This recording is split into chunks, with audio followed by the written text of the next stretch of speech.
there is something you're doing that feels correct. It feels like effort. It feels like focus. It feels like you're actively moving things forward. And because of that, it feels necessary. But it is the exact reason. Nothing is changing. Not because you're doing it wrong, but because of what it implies.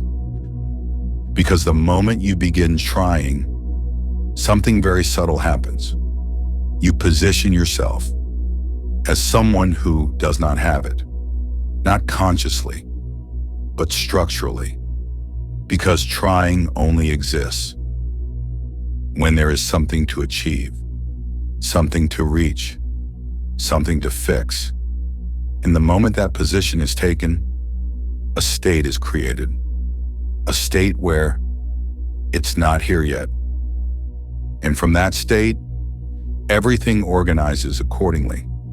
You start thinking more about it. You replay conversations. You imagine outcomes. You look for signs.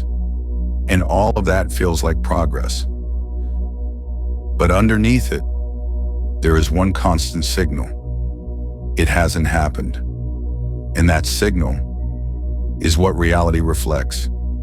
Not your effort, not your techniques, but the position you're operating from. So even when you're visualizing, affirming, focusing, if it's coming from trying, it carries the same foundation, lack. And lack doesn't produce arrival. It produces continuation, more wanting, more thinking, more trying.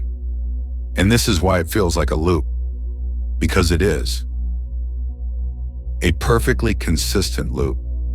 You try because you don't have it.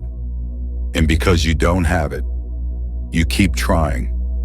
And because you keep trying, you keep reinforcing that you don't have it. So nothing breaks, nothing shifts, nothing actually changes. Not because it's impossible, but because the state never moved. And until that changes, everything else stays the same.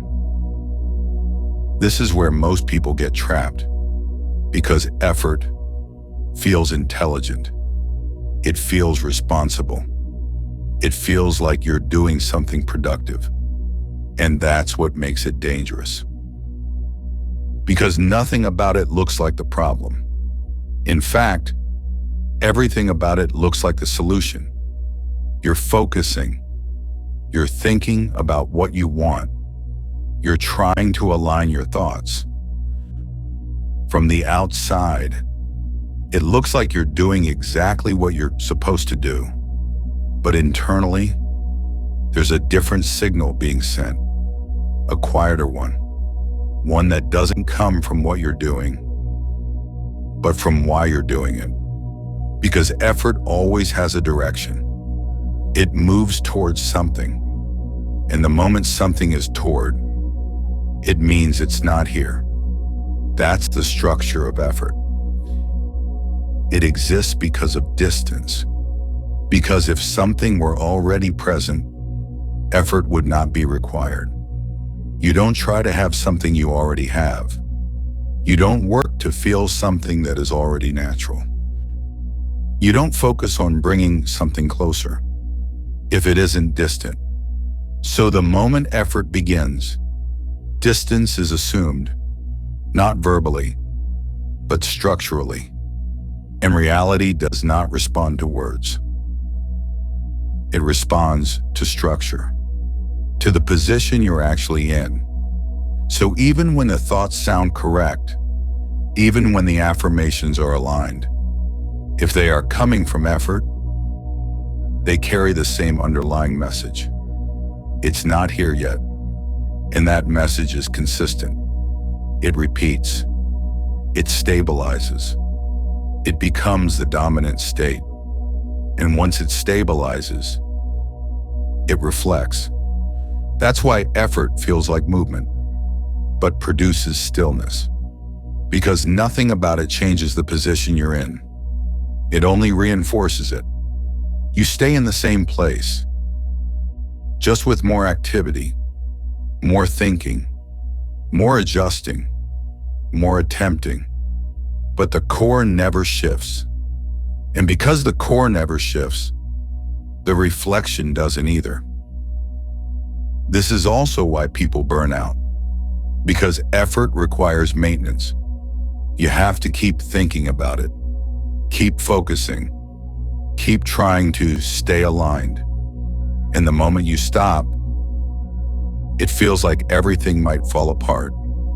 That feeling is the confirmation. Because something that is real does not require constant effort to sustain. Something that is natural does not need to be held in place. So if it feels like you have to keep doing something to make it stay, you are not in a state of having it. You are in a state of maintaining the idea of it. And that's the difference. One is stable. The other is effort. One exists on its own. The other depends on you constantly trying.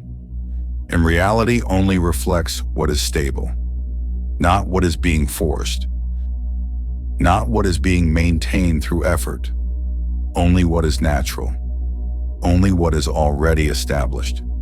So the question shifts, not what should I do, but what feels natural without effort? Because that is the state that reflects, not the one you try to hold, but the one that holds itself.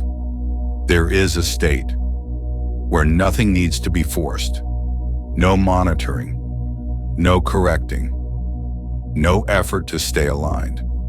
And in that state, things move, not slowly, not eventually, naturally. But this is the part most people don't understand, because they assume this state is something you create, something you reach through discipline, through repetition, through doing the right things long enough.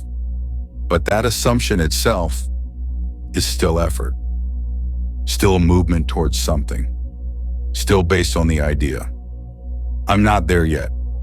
So it recreates the same structure, the same distance, the same loop. But the state where you don't try is not something you build. It's what remains when trying stops, not forcefully, not intentionally, but naturally, when you see what trying actually does. Because once it becomes clear that trying is reinforcing the absence, it loses its logic. And when something loses its logic, it loses its grip. You don't have to fight it. You don't have to replace it. It simply drops. And what remains is stillness, not as a practice, as a default, a state where nothing is being chased, nothing is being fixed, nothing is being watched. And in that stillness, there is no signal of lack, no background sense of, it's not here. And without that signal, there is nothing holding the experience away. So things begin to move, effortlessly, not because you made them move, but because nothing is stopping them. This is why things often shift when you least expect it, when you're not thinking about it, when you're not focused on it, when your attention has moved elsewhere. It's not coincidence. It's absence of interference. Because for a moment, you are not holding the state of missing it. So the reflection changes. And it feels sudden, unexpected, but it's actually precise. Because it always follows state. And the state where you don't try is the state where nothing is being held away. That's why it works. Not because it's passive, but because it's clear. There is no contradiction in it. No effort layered on top of lack. No trying layered on top of wanting. Just consistency. And consistency is what reality reflects. So things don't move because you tried. They move because you stopped. And what remained was stable, unforced, complete. This is where people quietly fall back into the loop. Because even after understanding everything so far, there's still one subtle confusion.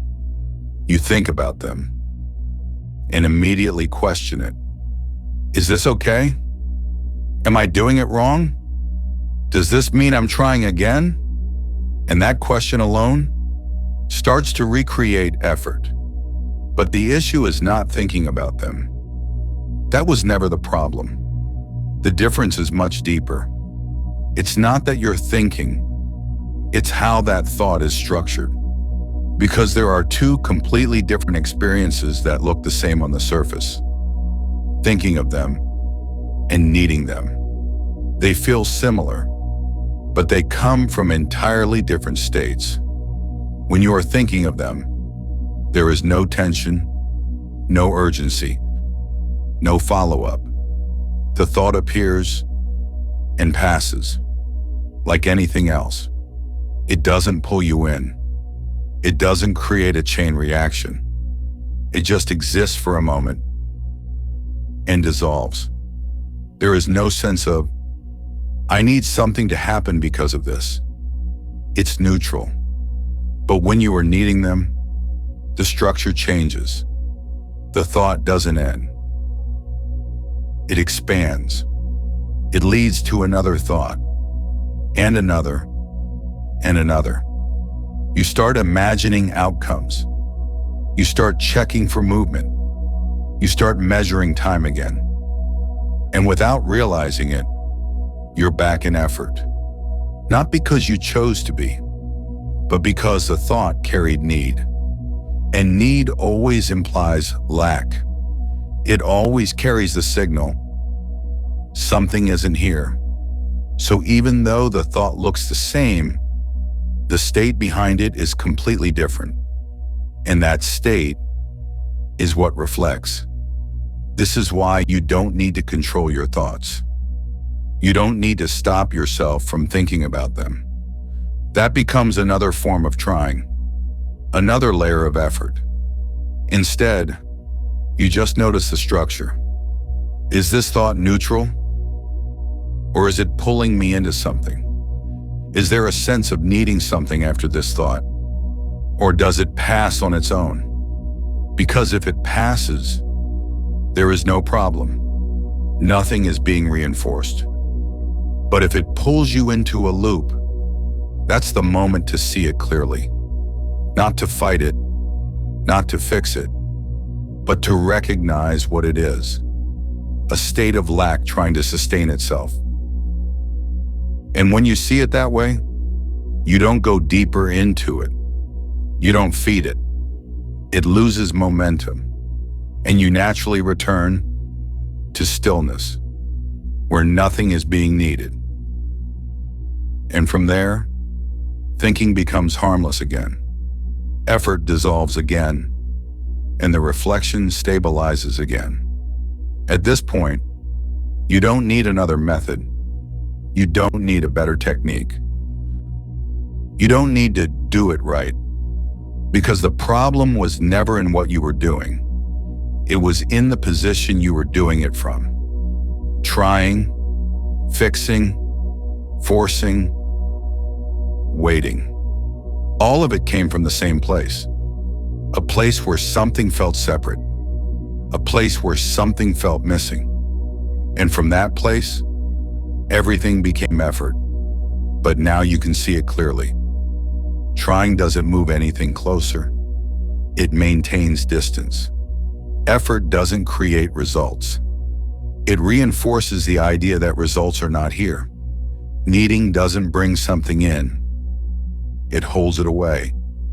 And once that becomes obvious, everything simplifies. Because now there is nothing left to manage, nothing left to control, nothing left to force into place. You're no longer trying to make something happen. You're no longer watching for movement. You're no longer checking if it's working. You are simply not in the state. That keeps it away. And that's enough. Because reality does not need help. It only reflects what is stable.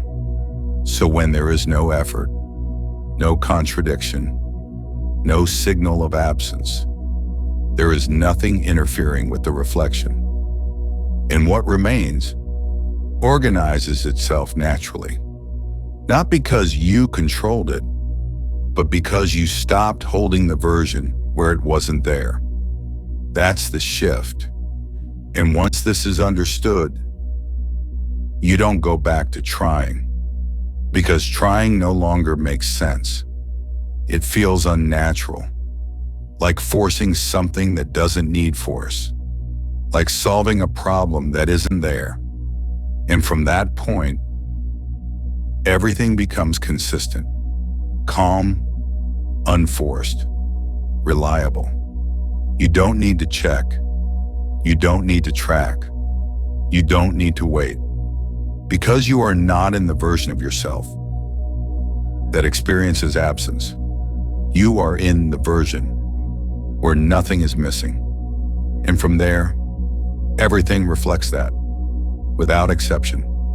If this fully clicked for you, anchor it.